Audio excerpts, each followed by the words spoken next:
Hello, everyone, and welcome to another edition of the American Scouser Monday Night Podcast. We are coming to you live from Western Massachusetts and, of course, North Carolina. I am Gally, going to be in the host chair tonight as our normal host, Timuchin, is not able to be with us. But, as always, we are joined by Bickler. Bickler, how the hell are you doing?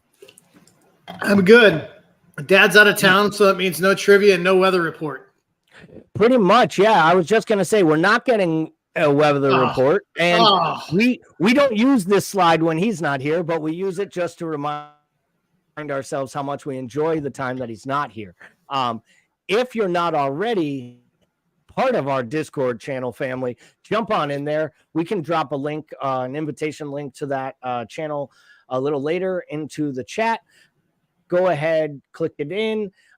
This is a good one, guys. You know, this was a lot of fun. It was a lot of fun bantering throughout the day on Sunday in our Discord channel in our match week preview. We fought about the yellow cards. We fought about the red cards. We argued over over what substitutions were made. And I think we all said, just put Darwin in at this point. Let's see if we can't just break this thing. And then, well, we broke 3/4 of St. James's. So it was pretty nice, right? But we will start off by saying, Timuchin isn't here tonight. I made a joke earlier. Timuchin is actually out dropping off his second daughter at college. So he and his wonderful wife becoming empty nesters as of tonight, which probably means there's some Turkish tears being spread somewhere throughout the city of Chicago, primarily that by Ange, because she now has to spend all of her time with Timuchin. And there won't be any of those wonderful little girls to offset any of that. So I feel for you, Angela. But, Angie, you're a great person, and we know how much you support us doing this podcast. So thank you very much. And we, of course, will have Timuchin back next week. And more importantly, he will be back on Wednesday to host his morning coffee show that he does every Monday, Wednesday, and Friday with his band of merry men and folks who like to jump in. Speaking of one of those guys, a frequent guest of our pre-match and morning shows, David Cosgrove. Evening, guys. Wish I was on this podcast with you. I think everybody wishes they were on a podcast like tonight, because podcasts like tonight especially have no trivia. And that is correct, Alan. What? No, the answer is no trivia. C. Also, is that the British spelling of trivia? I mean, I feel like they do a lot of weird shit. I don't know. I don't know what the rules are here. Alan didn't say good evening or hello. Oh, there it was. It was a greetings from Houston. So I was going to give him some flack for that, but I was so deep into thinking about making fun of Timuchin that I missed the first 4 or 5 topics. But we got a lot to talk about tonight, right? So let's not get too much into the Discord community or making fun of anyone in here. We got to get right to this match. So talk to me, Paul, about what's going through your mind right before our soon-to-be award-winning pre-match show kicks off, and this lineup drops across your Twitter/X feed. You are blank. I am happy with this lineup. Gakpo back central up top was what I think the majority of us wanted to see. We were happy to see that. Happy to see us with an actual CDM playing the 6. And then I think the only maybe tweak that I would make to this lineup, and we talked about this at length, is I would have probably gone Gomez here, but only because of how poor Matip's preseason was. And I know that Gomez's wasn't a ton better, but he's also younger, a little bit more pace. I probably would have stuck Gomez in there over Matip. Yeah, that was my only one. I had said Gomez over Matip. I could have understood if you decided to give Diaz a little rest. He's playing a lot of minutes after a long spell out of the side, had a little knock last week against Bournemouth. So if you had started, Jota on the left, or I could have understood it. But to me, everything else picked itself. Matip was a bit of a surprise to me when I saw it. I won't lie. I thought it might mean that we were going to kind of scrap the inverted winger for a day. Which after watching the first 10 minutes, we probably should have scrapped the inverted right back, seeing that we made Anthony Gordon look like he was Mbappe on the left. for the first 15 minutes of the match as he tormented us. And let's be real, we can all laugh at him and poke fun at him. For the first 20 minutes on in the match, he was one of the best players on the pitch. And it was great at the final whistle to just see the despondent look on his face because he couldn't believe it was happening. But we'll get to more of that. From a tactical standpoint, were you comfortable with continuing with the Trent as an inverted right back with two parts there? One, knowing Matip is the right center back, having to cover all that open space. And two, knowing you're really putting Endo back on an island there in what is the second match. To me, it felt short-sighted. It worked in the long run. What were your thoughts about that? And at some point, do we ever see us going back to the traditional 4-3-3?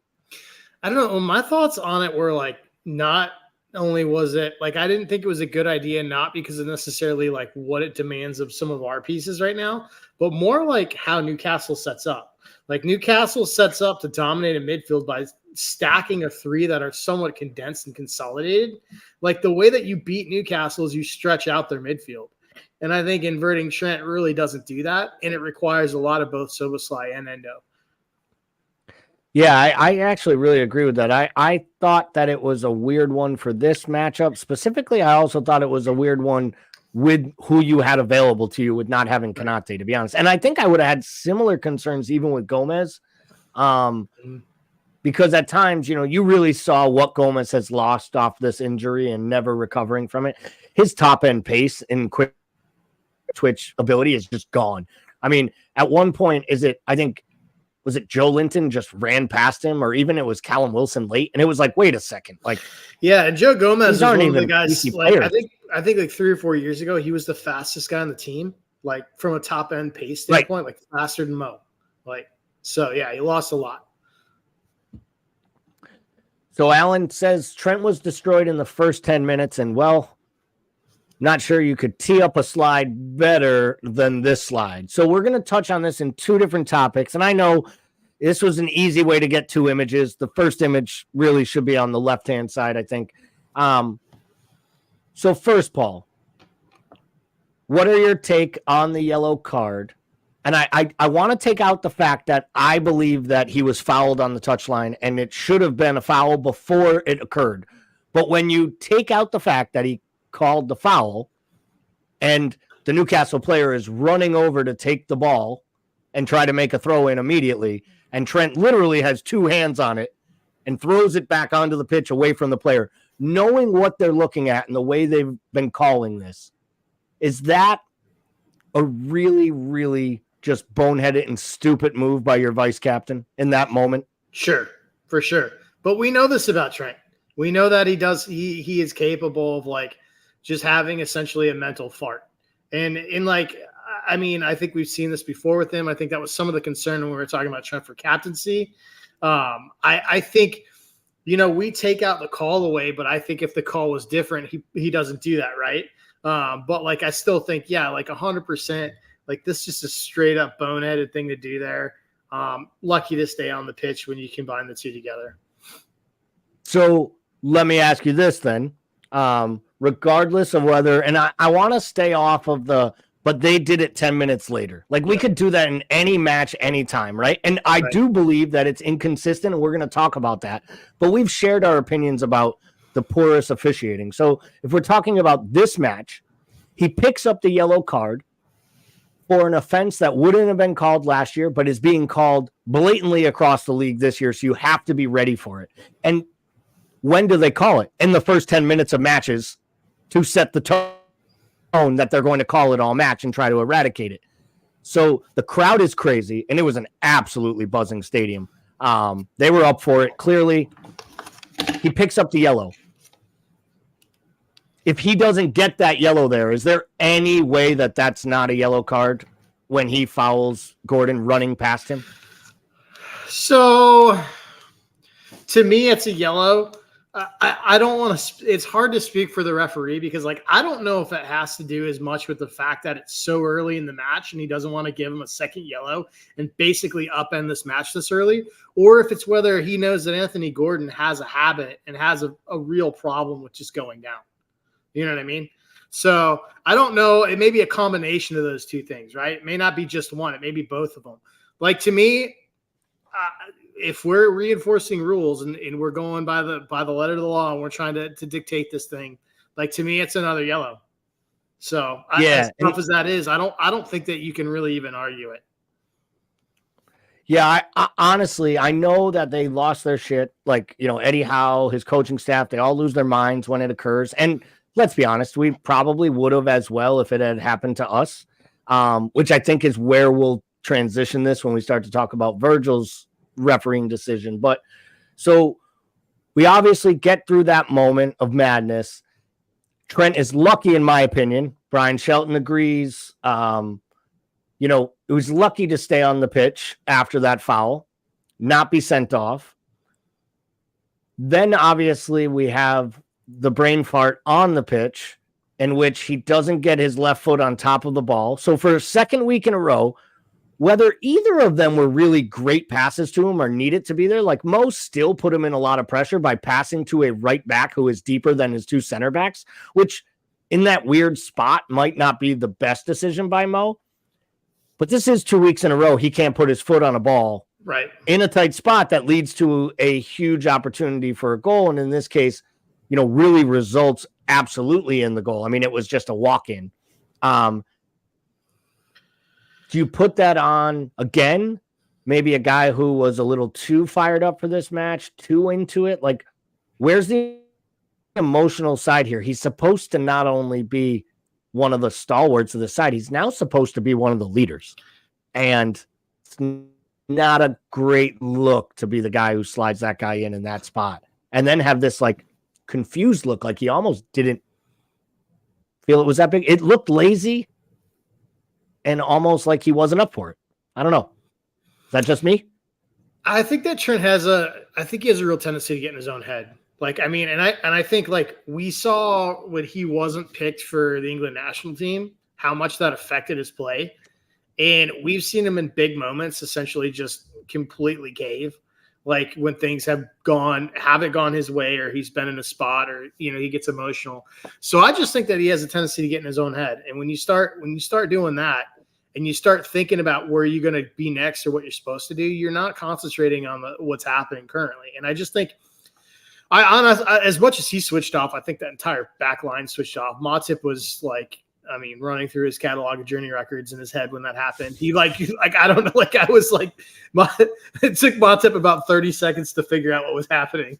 So yeah, they all were not bathed in glory on that one. But yeah, I think Trent I think he has a real tendency to just switch off sometimes. Like we talk about it with this defending, but I really think it's like a mental thing for him. Like I do not think that he's incredibly strong emotionally when it comes to like being just being able to like get past that thing. Like I think that Trent would have a real problem being a quarterback in American football.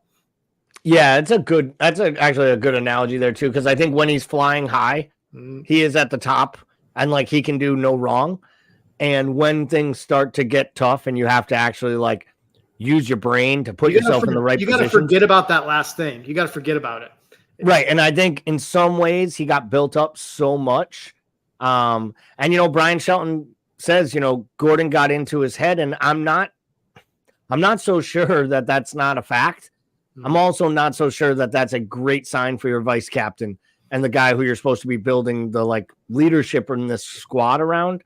So we'll talk more about captaincy and who replaces Virgil in the long run someday, on different pods, and there'll be time for that, right? Because we'll have time to see what Gakpo turns into and how Szoboszlai settles in and what other leadership qualities emerge on this side. So we go down 1-0. We haven't looked good. I'd argue they were really running us all off the pitch on all angles, and the crowd was causing problems for our team. Like it almost felt like it was going to be one of those days. We were down 1-0 to a really poor goal. Obviously, you get the Van Dijk sending off. Before we talk about the mechanics of making it a red card, was it a red card? Because we were all over the place in our Discord channel, right? We all were. For you, do you think in that instance Trent takes Gordon down if he isn't already sitting on a weak-ass yellow card that he picked up for throwing the ball away? Because Trent is the one who is following Gordon, and then he basically runs right past him and then is able to make the pass to slip and for basically the key pass. Is that another situation of like just why you don't go there and pick up such a weak, soft, ridiculously useless yellow card? Because now you can't take down a defender in a moment that he really had to. And because of it, he put Virgin a one-on-one with a guy who's a little quicker and a little better at this point. I mean, it's common sense that if you pick up an early yellow, it's going to change the way you play the rest of the match, right? I mean, it has to if you want to stay on the pitch. Yeah, for sure. I think that definitely has something to do with it. I mean, they get a little fortunate. There's like it bobbles in the midfield and they get a weird deflection, right, to turn that ball over to begin with. True. So there's, I mean, it's a game of inches, right? I mean, we talk about how unlucky we've been with the cards this year and how bad the calls have been, but we've also been super fortunate. Like, and I think like we've done things that have been good tactically this year, but like we have to look at between all the crossbars and posts that have been hit by our opponents to like just like some of the things we've gotten a lot of weird things that have rolled our way. So I think this is just one of those things where we coughed it up in the midfield. Trent can't make the challenge he might normally make. And then, you know, the rest is history there. And for you, it's a red card. So if I'm reffing this, it's a yellow. And I'll tell you why, right? So for me, the reason it's a yellow is because if you look at Isak, what he's doing is he's letting that ball cross him, right? But he overruns the ball. It's behind him. It's essentially between his legs. And Virgil is clearly trying to make a play on that ball between his legs. Now, he misses and catches the first leg and clears him out, right? So for me, it's a definite foul. For me, it's a yellow because I think there's intent to play the ball there. And I think that Isak overruns that to begin with. So I am not convinced that Isak is going to get possession of that to begin with. That's where I land on it. Now, here's where I land on it. If it's called a red card, there's no way you can overturn it. And so if it's a red card, I'm okay with the red card standing. Yeah, so Brian Shelton says it's hard to say it was a goal-scoring opportunity. I don't know that it's that hard. I've seen ones that are much more questionable where guys look like they're going to the corner flag. I thought there was an argument maybe he's taking a step to the right. I still think 9 times out of 10, you're the last defender. You kick a guy from behind, and the ball is already past you, and the ball is and I hate to say it, the refs aren't supposed to do this, but he is a striker that they've seen score world-class goals, and it does come into their mindset. Like if that's a midfielder running sideways, if it's a center back that just happens to be up there, it might be a different idea. In that spot, I felt like it was going to be a red as soon as I saw the foul. I said, "Oh no!" Mm-hmm. And look, and we're going to talk about this a little bit more in our Premier League show about the whole refereeing and the making up calls and the talking in the ears and people saying things. In some ways, I do wonder if in that moment that ref, and Kazi made this comment on the post-match show, and I actually agree with him that in that moment he knew that could be a contentious yellow or he could send a guy off. And I think deep down in his mind, he knew he made a mistake not sending Trent off. And he got caught in the emotions, and then he wasn't making the same mistake twice. And Virgil pays the price for that. So, or did he feel like he could make the same mistake twice, right? And you know and there's another one, because to your point about the red, if he gives him a yellow, VAR's not going to look at that and say, go look at the monitor and give him a red. Right. He was 3 feet away and made a decision. And this comes back to my McAllister comments. Like, I hated them getting the call wrong, but I at least gave the guy credit for showing a red card on the field, because in his mind, he believed it was a red card. At least he didn't try to hide behind they'll send me to the monitor if this is a red. Right. So, you know, I want these refs to make the call they believe is right. I want them to start getting it freaking right, and not leaving so much drama in it. Now, the inconsistency of the match was once again a poorly officiated match. Mm-hmm. But I don't believe us being down 1-0 and down to 10 men was the referee's fault. You know what I mean? Like, I do think that they didn't have any yellows, that Joe Linton created 4 fouls in the first half. Dude, that dude has to have nudes on somebody high up. He has to. Like, the amount of stuff that, like, it's like continuous for like 20, 25 minutes. And then, like, it's like, hey, listen, like, we talked about this 8 times. I have to give you a yellow now. Wow. Before we get off this topic and move on to the positivity of the second half, some of the things Klopp did right and Howe did wrong, because I think there's just as much credit should be given to Klopp today, because he was tactically great and he did things we never do, which is he made substitutions and asked those subs to change what was happening on the pitch. And he did it twice, which was really cool. I think Eddie Howe needs to take just as much blame, because you have to win that match against another top 6 side at home with a 1-0 lead and up on 10 men. But before we get to the tactics of the match and how that went down, I want to not focus as much on the red card, but our captain's reaction after. So the BBC guys had a little fun with him, and they took it to Graham Sano really hard, because the week before, Graham Sano basically said Manchester United should be embarrassed, Manchester United should be appalled, because no English captain should ever speak to an English referee the way Bruno Fernandes did. You would be hard-pressed to find anything Bruno Fernandes has done since wearing the armband that was less professional or less kosher than what Virgil van Dijk did.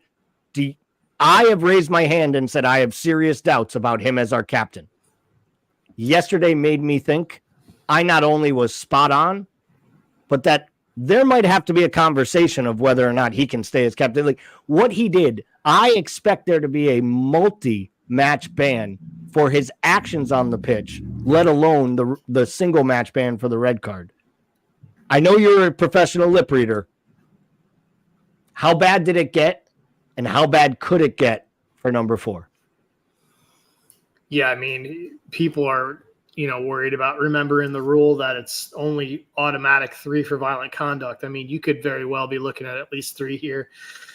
I've had a problem with Verge's captain for a long time.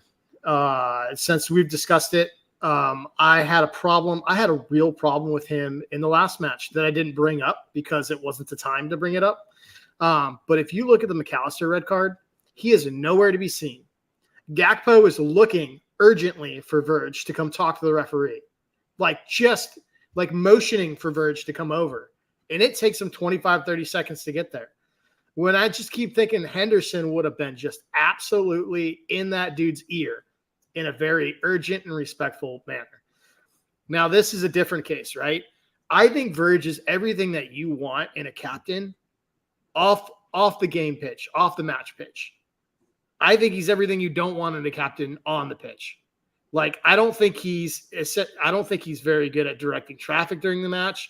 I don't like the way he points fingers at other players when things aren't going well. I think that, the words that he used are just inexcusable in that situation. Even if you feel like the call was wrong, even if you feel down to your core that you're aggrieved in this situation, there's no way as the captain of Liverpool Football Club you can say the things that he said to those referees.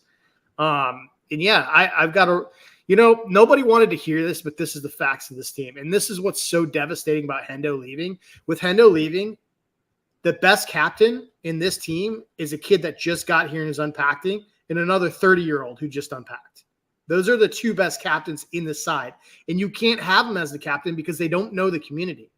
And that's a big part of being the Liverpool captain, is understanding the ins and outs of the community, being involved at that grassroots level. And it's impossible for a young kid and a 30-year-old who just got off a plane to do that. And that's the real problem. Yeah, I couldn't agree with you more. I think Szoboszlai is the best option to be the captain, and I think he's quickly just showing himself as the most class player, all-around footballer on the pitch. It's amazing to me that a guy we were worried about not getting a start at Stamford Bridge, to give Curtis Jones a run out because he was the 80 million pound signing, right? And he was new, and Klopp doesn't play players like that. He's played every minute of the first 3 matches, and 2 of them were against 10-man sides. he's still pressing and running in the 95th minute. I honestly think he's quickly becoming like the most influential player in the entire pitch. And as the season goes on, I expect that to increase. I expect it to basically be Mo himself and then probably Diaz, just from a sheer volume standpoint. And then obviously everything at the back is a whole nother story that we still need to sift through.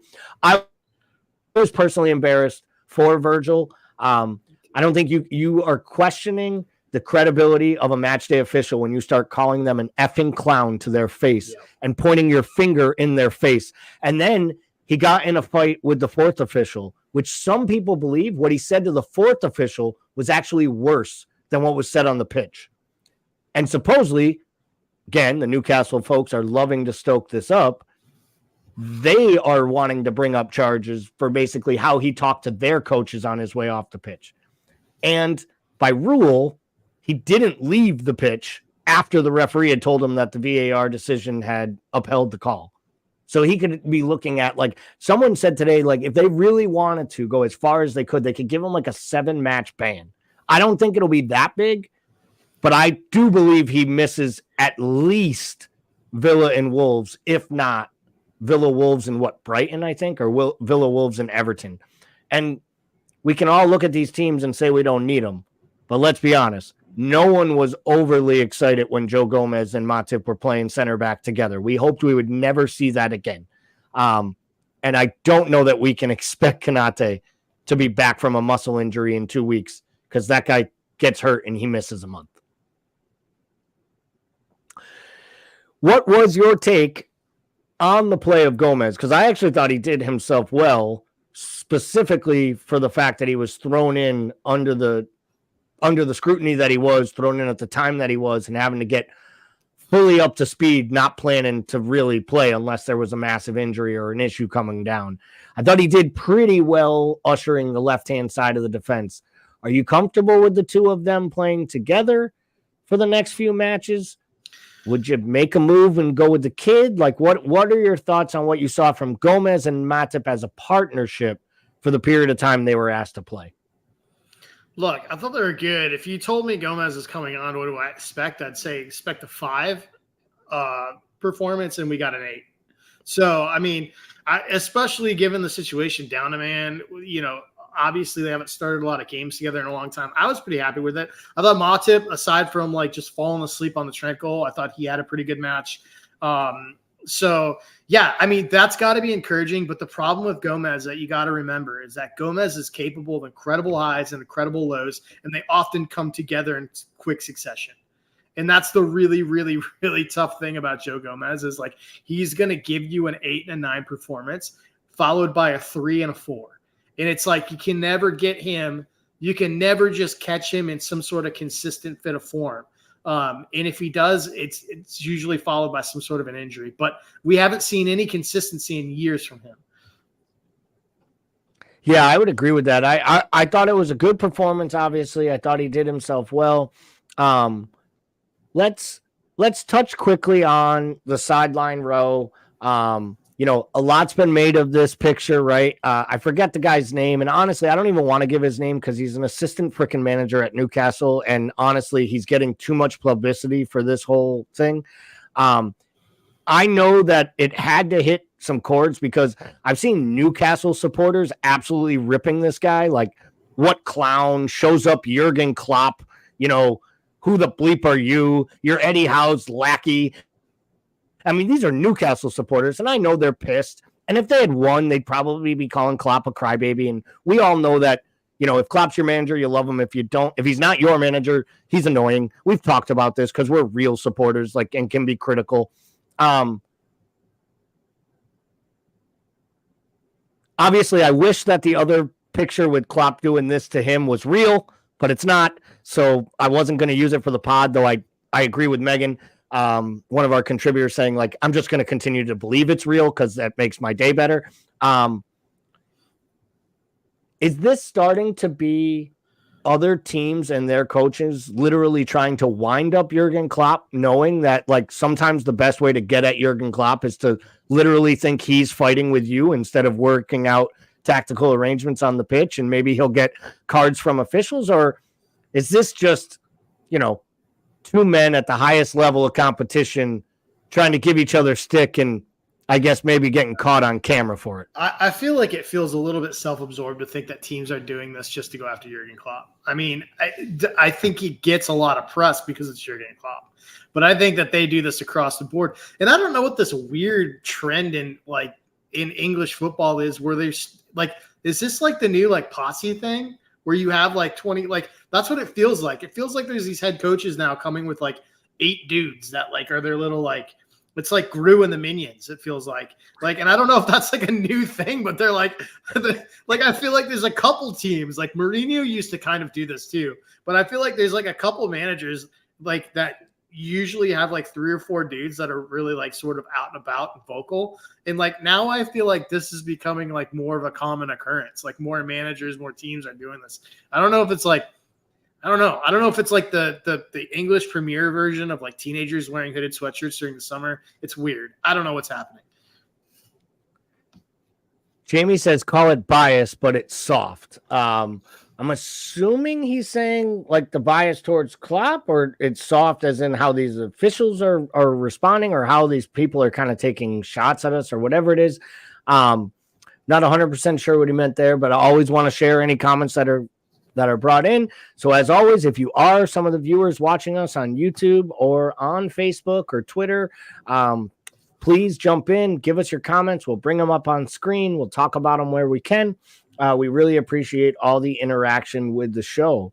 So we get to halftime. Well, before we get to halftime, you mentioned the luck, balls bouncing off crossbars. Can we just take a second here? And honestly, let's literally credit 2 things here. One, Miguel Almiron should be credited for basically having a worldy strike from 25 yards out that looked like it was going to be a goal of the season until Alisson decided to create the save of the season. To get up where he was with that reaction time, get his hands to it, push it against the bar, have it fall down, and still have his mind's his wherewithal to get his big paw on it, keep it out of the goal. Because let's be real, if that match gets to 2-0, it's over at any moment. And I really believe that Alisson, people still question whether he's the best in the Premier League. I don't even know how people question that anymore. How are we even questioning whether he's not the best in the world? He is the best goalkeeper in the world, anywhere, any day. And for me, he doesn't get enough credit.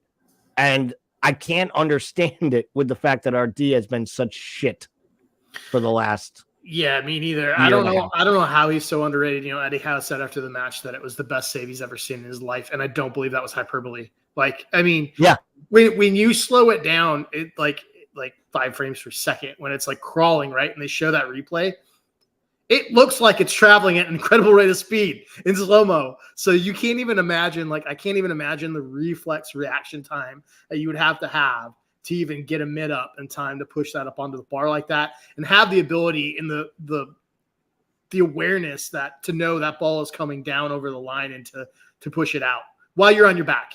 I mean, the whole thing was just fucking superhero shit. It was Marvel comics. And he had a lot of great moments in the match. It wasn't his only one, but it's just such a good one. And it will go down. It should be the save of the year. It will take something really, really special to beat that at some point for the save of the season. Brian Shelton says Ali's performance was world class. I don't think there's any question there. Jamie makes a great comment. We're going to talk about this a little bit more, but credit has to go to Klopp for changing out Luis and going 4-3-2 narrow. So I'll ask you that, Paul, before we move into the second half and the other substitutions. You knew someone was going to be sacrificed, right? We knew someone would. I wondered if he wouldn't just really scrap it up and take Trent off just purely on the yellow, figure out a way to refigure things, because leaving Trent on a yellow card and thinking he can go another 70 minutes without getting a card is pushing your luck, and Klopp did it and it worked. Did you think taking Diaz off there was the right decision? I personally thought it might be Gakpo. I'm going to raise my hand and say I didn't think it would be Diaz. What leads to Diaz in that spot? Yeah, I wouldn't have done it. And I can't tell you why he did it, because Diaz was our most consistent threat. And I think if you're looking at the side, you want some sort of width, even if you're down a man. And Diaz gives you that natural width and that natural attack down that side. So, yeah, I wouldn't have done that. But, I mean, credit Klopp for making a change that worked. You know, I think collectively when we look at all these substitutions, like all of them across the board clicked. And, like, I think – to me, that was what was so special about this win, was not only did we win it and tie it down a man with moments of sheer brilliance, but we also did it with a collective spirit that I haven't seen this side have in a really, really long time. Yeah, I think that's a great point, Paul. And I was listening to Sirius XM earlier today, and there was, a bunch of hyperbole and people, from England talking about this. And one guy said, he's like, I'm not going to lie to you, man. At 1-0, Newcastle up on Liverpool, I'm thinking they're going to get a second. They're going to win this thing 3-0, and they're going to kick on and tell everyone we're the team that can stay with City. Like, we're here. We just took down Liverpool in our building, and, we're taking our steps. And he's like, then I got to the full-time whistle, and I heard those Liverpool supporters, and I saw Klopp doing those fist pumps to the crowd, and I looked at the belief in those players' faces that were like, they didn't think we could do this shit. They thought we were dead. And he's like, I officially believe Liverpool is the second best team in England. And that's how quickly these bullshit happens. We could get drubbed 3-0 at Anfield, and they'll all start saying that we're shite again, right? But for that moment, those players stepped up. And I think Klopp needed some wins. And this puts us 14 on the bounce going back to last year without losing a match. That's the longest streak in England. They start to believe. They have 7 points out of their first 9 on offer, having gone to Stamford Bridge and Newcastle. Yep. They're going to get Villa at home. They're going to get Brighton on the road. They're going to get Spurs on the road in their next 5 matches. They have a legitimate shot to come out of their first 10, 15 matches. Hopefully with a perfect record intact, a couple draws, and having 6 of the toughest fixtures you can play all year out of the way. Yeah. They are set up in a great, great way right now. If they add a little more to the squad and build from this momentum. But we're going to talk about the man who, won the afternoon and, got all the plaudits, and he deserves all the accolades that he's getting. But I do believe that the first round of substitutions in the second half of Elliott and Jota is going overlooked. Oh, yeah. Because for me, from the moment Jota came on the pitch, he was everywhere. Tracking back, defending, doing all the little things. And this is 3, and I know me and you have questioned this for a year plus, but this is 3 really, really good Harvey Elliott performances from the bench to positively impact matches. So, was this Klopp genuinely almost setting Newcastle up for the rope by bringing on Jota, becoming a little bit more direct, bringing Harvey in to do a little bit more work, taking off Endo, dropping McAllister back, like almost giving Newcastle a little false hope that they should push forward because he knew he was bringing in, the wild stallion in the 80th minute to try to go win the game? Because it felt to me like at those first 2 subs were to set up, bringing on Nunez. And of course, the teenager nobody actually thought was going to get up and show up and play. But that just shows that Joel Matip must have at some point raised his hand and let the manager know, like, I am going to fall over out here if you leave me out here for the last 20 minutes of this match. Because why else are you bringing on a kid who's never played in a Premier League game with 10 men on the pitch? Yeah, I mean, I think the chess part of this stuff gets overlooked, right? I mean, because if you're the casual observer, you're always wondering, why are there 5 guys like running the sideline warming up when only 2 are getting substituted, right? Well, that's because you don't want to tip your hand as to what you're doing next, right? So, yeah, for sure. Like, all this stuff plays a part of the game. I think that's what, like, the tactics and the changes are what makes it so fascinating to me, because there's a million different probabilities and possibilities depending on the pieces and where they're placed and how they're set out to play. And so, I'm often fairly hard on Klopp for not making what I feel like are drastic enough changes quick enough in matches. I think this is one where he really put on a masterclass, and like I will tip my hat, and every move that he made paid off. And they weren't all moves that I saw coming or thought were the right moves when they happened, but they all 100% paid off. And credit to him for making the changes. Credit for the players for coming out. Every one of those players came out and played like it was their last match. And I don't know that we saw that once last year. Yeah, I totally agree with the spirit of the overall side. And I do think, like, I do believe they love Virgil van Dijk as a player, as a player and a teammate. And I think they were trying to pick him up because I think they knew not only was it a terrible moment to lose your captain, but I think they also knew like it was really bad how it all went down. Yeah. And if they had lost that match, it was going to be so much worse for him. So like at the minimum, they had to give maximum effort and like show they had his back. And that video of him and Darwin embracing as Darwin walks in, and you like, that's got to be the greatest relief. Yeah. Virgil must have been sitting in that dressing room just watching those goals. And he probably was the only person at St. James's Park celebrating. All right, nobody in their fucking mind was celebrating as much as Darwin, nor should they. Brian Shelton says, this match proved how far Eddie Howe is off of Pep and Klopp. I don't disagree. I don't disagree by any means about that comment. I think Eddie Howe is a good manager, and I think he's done an amazing job with Newcastle and deserves all the credit for it. We also couldn't beat Eddie Howe with a man advantage last year. So, I mean. Right, exactly. So I guess my question for you then is, when it comes to this, what is this the Eddie Howe, Jurgen Klopp row that is clearly in his head, and he was just trying to out-tactically sink him? Was he literally saying, you know what, we're up 1-0, we're going to win this match, we're a better team than them right now, we're playing better today? Because the substitutions he made didn't make sense for the match in which they were playing.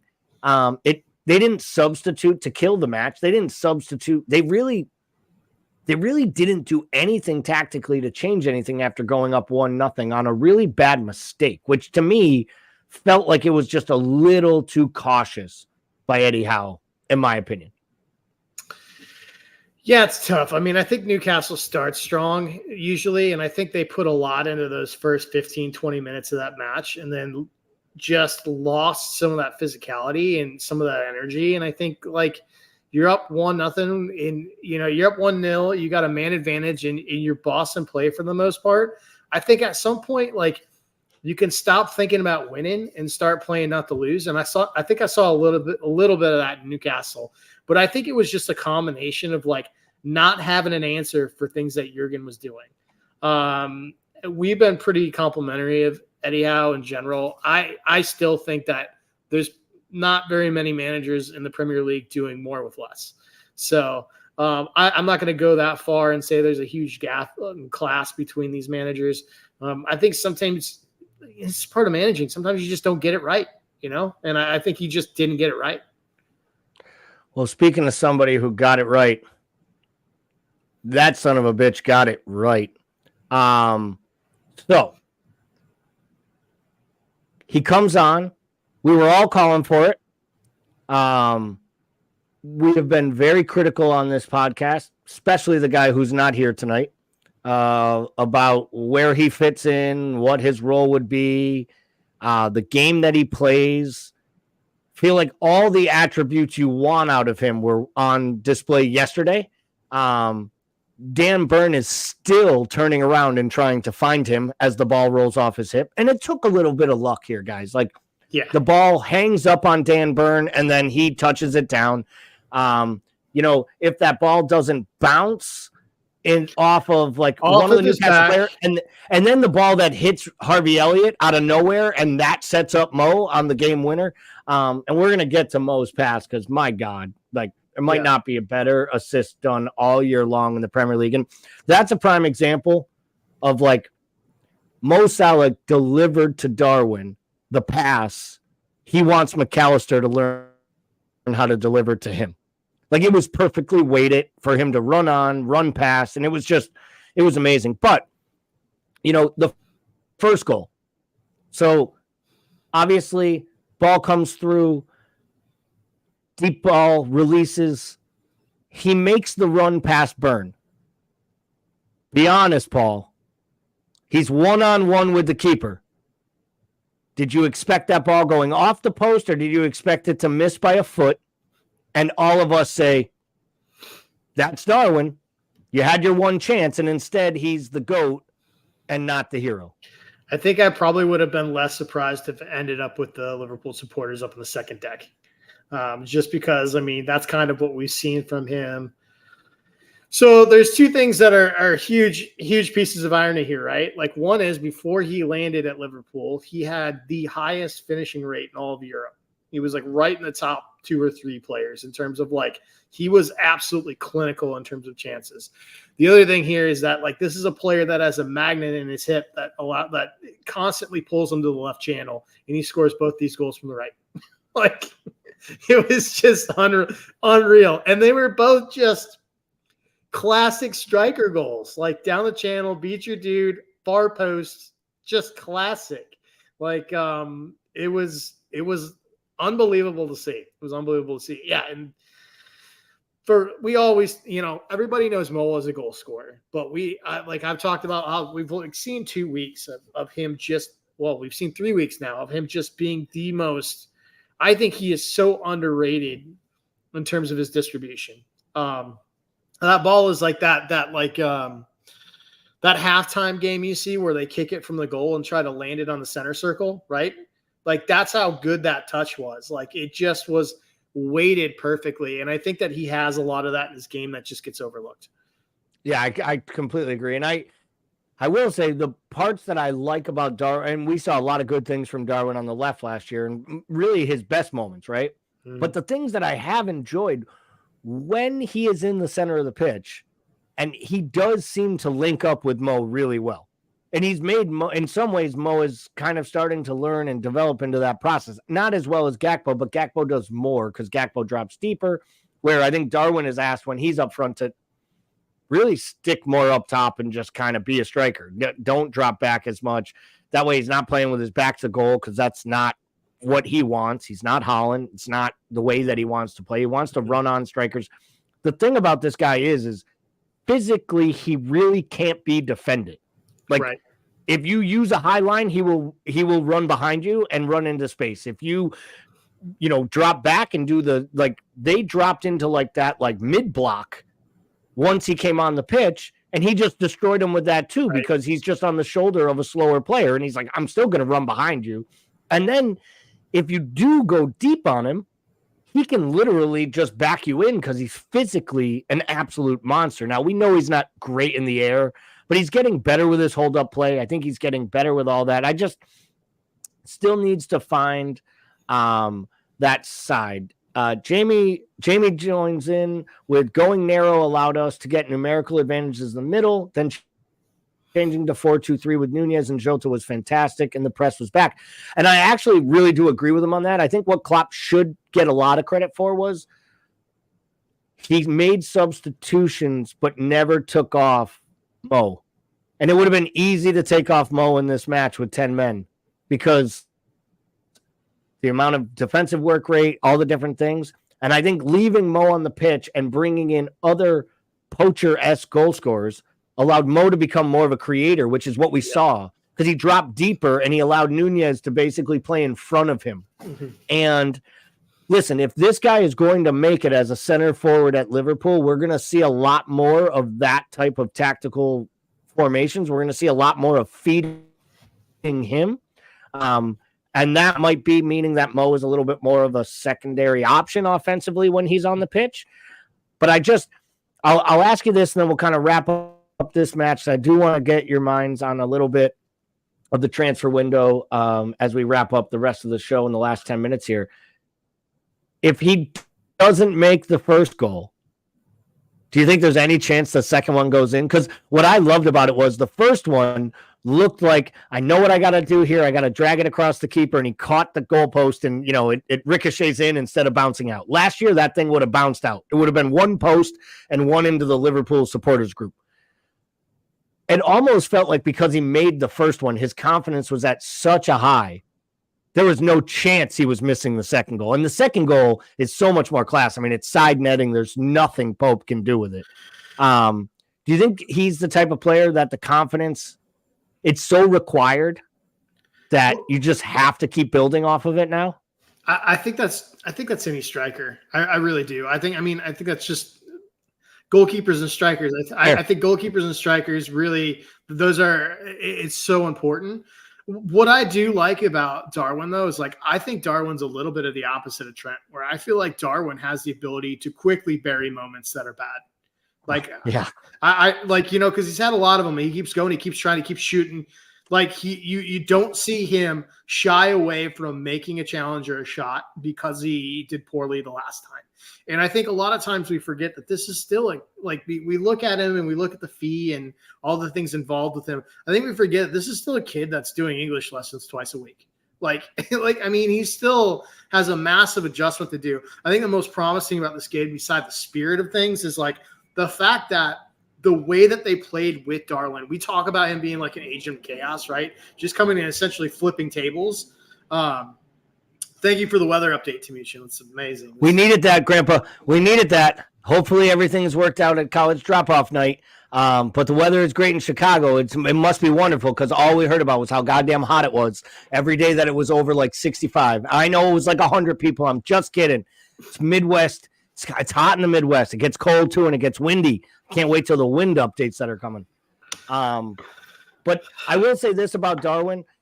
Everyone makes out, hey, he's admitting he's an empty nester. It's a party at his place, and the party is on, people. Find your way. But no, in all seriousness, the thing about Darwin is, to me,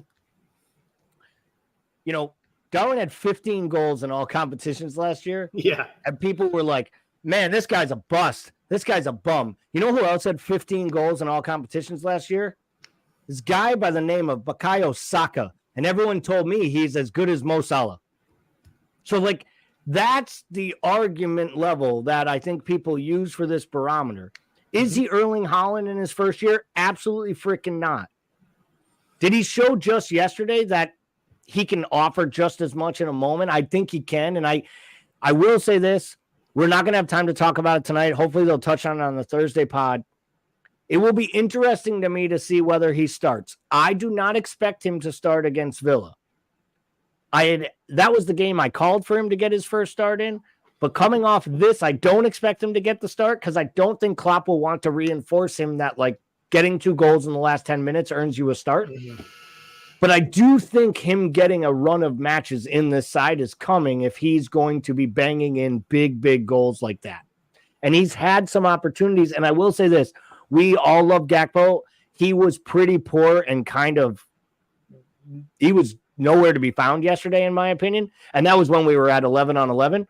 And I personally didn't love the first 2 matches in the 8. I think he did a great job, but it's not where I want to see him. So I do think somewhere between out of the European break, the Europa League matches start, I could see there being a little bit of a flip-flop between when Klopp gets a couple starts for Gakpo in Europa League, a couple starts for Nunez in the Prem, a couple starts for Nunez in the Europa, a couple for Gakpo. I kind of feel like as the season goes on, the guy who's going to be relegated to the bench role is probably going to be Jota. As the most impact sub, which probably makes sense because the guy can pop up and score a goal out of nowhere anywhere, and he can play more positions. But we only got a couple minutes left, and thank God we only have 4 days left or 3 days left of this transfer window because I don't know if I can see this graphic ever again or at least until January. Real deal bullshit rubbish, right? Will we sign another player, Paul, between now and when the transfer window closes? I'd be solidly in the could happen. I'd love to be in the green. I just can't get myself to the green because we know that this club doesn't do that unless all the boxes are ticked. And I think it's very difficult to get that lined up between what the club really wants and what Jurgen really wants. And I think those things lining up all perfectly in a way that makes sense is sometimes tough. Which makes me really, really miss Gordon and Edwards being involved in this, because I think they were the bridge that really helped get everything over the line. But I think it could happen. It honestly, it should happen. There should be a midfielder and a center back addition, in my opinion. Yeah, I would agree with you there. I think if anything, yesterday showed you even more why you need a center back, because I think there's going to be more periods where you don't have Van Dijk than just this 2 or 3 or 5 match ban that we're about to see. I also think you can't assume he can't become injured, and if he gets injured, we're in real trouble. John Summy, welcome to the show, John. I think this is possibly your first Monday night podcast comment. Thanks for joining in. I feel like the feet have been dragged for too long now, so a top quality signing coming through the doors now seems slim. And I actually totally agree with this. Like, if we make a signing, I could see it being more of like an underlying signing, an underlying player. There are reports today from Florian Plattenberg, who is one of the top journos in Germany, also one who basically does the bidding for Bayern Munich. Basically, that Munich is now open to selling Gravenberch. Now, is that because, to your point, Paul, of a couple weeks ago, they're just trying to drum up a bidding war between United and Liverpool to see which one will blink first? There's reports that Bayern are really interested in Scott McTominay to play as their 6, which blows my mind, because if a club like Bayern, thinks you're good enough, why is United getting rid of him?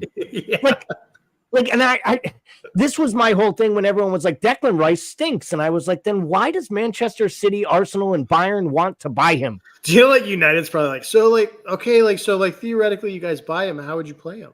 Like, you know what I mean? Like, it just blew my mind when I saw that today. I'm like, wait, there's a player plus deal? Like, wait, they think they have to offer money and Ryan Gravenberch? Like literally, Bayern thinks that highly of McTominay, and United thinks he's such shit that Ten Hag doesn't want him on the pitch. So, and that's always that, like, buyer beware, right? Like, that's always that eye of the beholder. I know that he had Gravenberch and he sees him as a top talent. He's Dutch. He understands that part. For me, I really like the player. I like the profile, and I like that he plays multiple midfield positions and offers different formational coverage. I also think his upside is higher than like Amrabat or the other people that we're being linked with.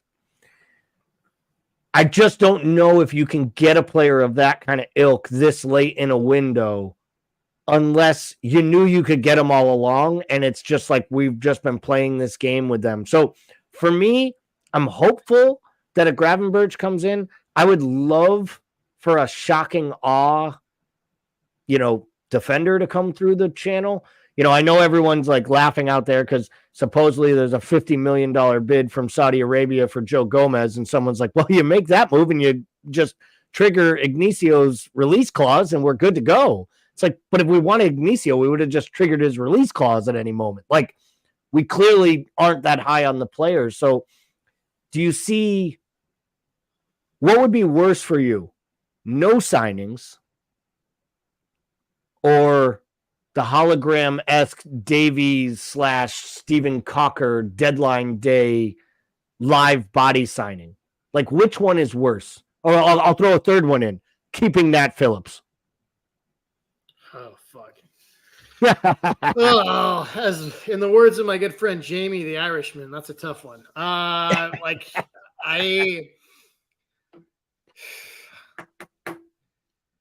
almost would say that I will say nothing. I will say making no move is probably the worst move, because I will hang on to the small thread of hope that if we bring somebody in that's like a Ben Davies signing, it is somebody that Klopp liked. Now, traditionally, I believe that is the club's way of safeguarding against Klopp, who has turned down every possible option for plan B, and the club is like, we're going to get a body. Okay, here you go. I believe have Arthur. Yep. Here is this dude, Arthur Mello. Yeah, we're going to save you from yourself, and we're going to get you a person since you clearly need one. I think that's what happened in both those scenarios, and Klopp gave him the bird and said, cool, thanks for the buy. You'll never see him. And I strongly believe that's what's happened. And so I would hope that if we get somebody that isn't the scenario. So I do think that buying nobody. My fear is that if we don't buy a center back in this window, it will become what we did with the midfield last summer. That is my fear. Yeah, that's been one of my big concerns. So, everyone, this was a great show. We're just about out of time. Paul, quickly, if you have it, do you have a score prediction for Liverpool versus Villa next week at Anfield on Sunday morning? God, dude, I love the momentum we have right now. I'll go 2-1 win. I think it's going to be close. Nobody plays Klopp tougher, in my opinion, than Unai Emery, who has the midfield figured out against us. And that's it'll be interesting because we got new pieces. So it'll be interesting to see if we've got an answer. I'm a little nervous. I won't lie. My saving grace is that Villa's had, 2 really good performances and 1 poor one. And I think they still have that in them, especially as they gear up to play in Europe in the next 2-3 weeks and try to get their players in. Plus, they've had some injuries at center back. Losing Tyrone Mings is a huge loss for them. As much as I like Diego Carlos, and I think he is, along with Pau Torres, probably their 2 best center backs, I do think the most important player actually in that defense is Tyrone Mings, which almost just underlines what a poor manager Steven Gerrard was, because his first job as manager was to strip the guy who was the heart and soul of the entire dressing room of the captaincy and emancipate him in front of his own team. So I think that it's one of those things where Emery walked right in and was like, wait, why did he stop playing you? You're the best center back here, and everyone loves you. This doesn't make sense. I'm not going to put pressure on you. Let John McGinn wear the armband. I'm a good manager. I have a brain. And I think that is why he does stack up well with Klopp, because I think he tactically can battle with anyone, as we've seen. And I mean, let's be honest, they might as well just print their name on the Europa Conference trophy, because what that dude does is show up and win trophies in knockout competitions. So we'll get you out of here on that. I'm going to go 3-1 just to go different from you. 3-1 win, but I don't think it'll be easy. I really think it's going to be difficult. So I'm just going to remind everyone again about the programs we have throughout the week. We have the Monday night and Thursday night podcast, 8 p.m. Eastern, both nights. We have our fantasy show live Thursdays, 9 p.m., where we'll go through and you can ridicule the hosts who are probably doing worse than you in your fantasy league. But we'll look at team strategy and look at ways you can better set yourself up. We have our Monday, Wednesday, Friday morning show where we cover coffee and all the top headlines, as well as other YouTube content like our Premier League show with Bickler and myself. We have our Premier League panel show. So we're doing all kinds of new content, and our Redditorials that we're trying to get better with, our shorts. So please give the channel a like, or give the channel a subscription. Give our Facebook page a like. If you're on Instagram, find us there.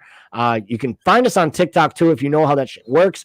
I am too old. I feel like if I turned on TikTok on my phone, it will probably be like one of those like Samsung 8s that would just explode, and the airline people will have to get involved. So I can't put TikTok on my phone, primarily because one more social media thing, and I will not do any work 9 to 5 on the job that pays my salary. So thank you as always for viewing. Thank you for your actions. Get in there.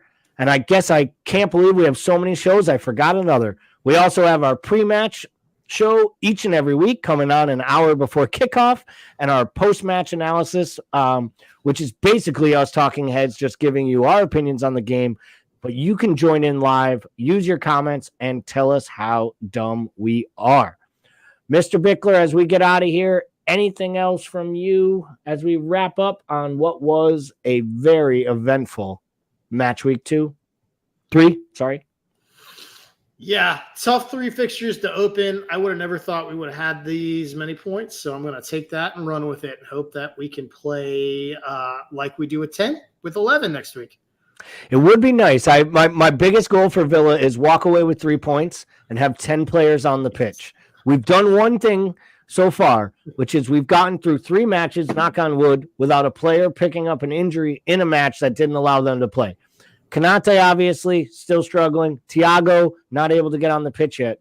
But honestly, nothing there should really surprise us. It's one more reason that I just feel like this job will be – the job is done in the next 2 days if they bring in a center back who can actually be solid cover if Virgil or Konate cannot play. Because banking on those two making 35 more starts in the Premier League is absolutely ridiculous. And I don't want to hear anyone talk about Endo playing at center back. We did that once, thank you. And it led to the Nat Phillips era. And for that, we will bid adieu, my friends. Have a great week. We will be back with all the programming, and have a great night.